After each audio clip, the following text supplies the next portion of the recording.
पहली बार जब मैं मधुबन आई तो सुबह और शाम को गुड मॉर्निंग, गुड नाइट करने बाबा के कमरे में जाती थी।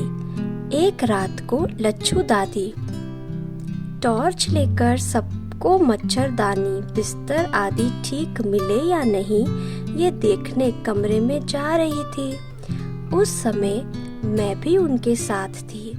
ये कार्य पूरा होने के बाद फिर मैं बाबा के पास गई।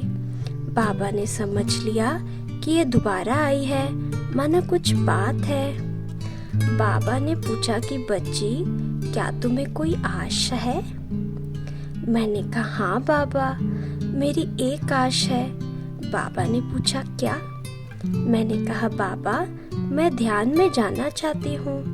मैं ध्यान में क्यों जाना चाहती थी, इसका भी कारण है। जब राजौरी गार्डन में गुरुवार के दिन भोग लगता था तो गुलजार दादी भोग लगाने आती थी। मैं उनके सामने ही बैठती थी। जब भोग के गीत बजते थे तब मुझे भी अनुभव होता था कि मैं भी जा रही हूँ। गुलजार दादी को उस समय झटका लगता था तो वह चली जाती थी। झटका मुझे भी लगता था, लेकिन मैं नहीं जाती थी। वह वतन में जाकर भगवान से कैसे मिलन मनाती है, मैं वह देखना चाहती थी, अनुभव करना चाहती थी। इसलिए मैंने बाबा से कहा बाबा, मैं ध्यान में जाना चाहती हूँ, बाबा से मिलन मनाना चाहती हूँ। बाबा ने कहा अच्छा बच्ची, सुबह 5 बजे आ जाना। खुशी के मारे मैं रात भर सोई नहीं। सुबह ठीक 5 बजे नहा धोकर, नए कपड़े पहनकर, तैयार होकर मैं बाबा के पास गई। बाबा अपने सामने बिठाकर दृष्टि देने लगे। जब बाबा दृष्टि दे रहे थे तब सारे कमरे में लाल सुनहरे प्रकाश फैल गया। बाबा की आंखों से नूर निकल रहा था। वह इतना सुंदर, मीठा और आकर्षक था कि मुझे उसका वर्णन करना नहीं आ रहा है।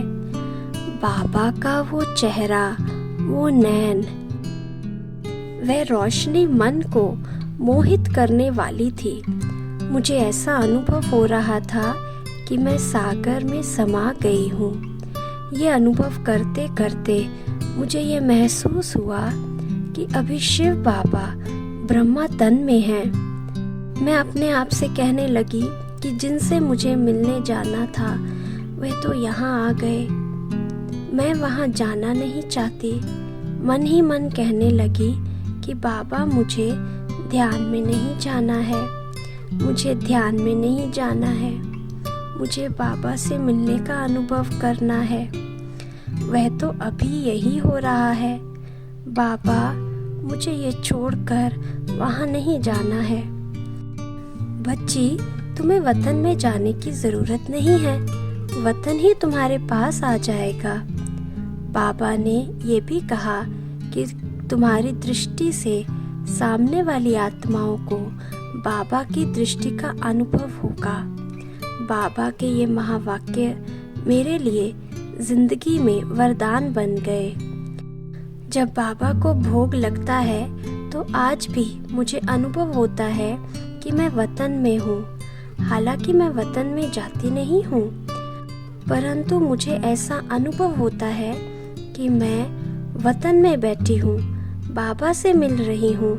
साकार वतन में होते हुए भी साकार का कोई आकर्षण, प्रभाव नहीं है, ऐसा अनुभव होता है।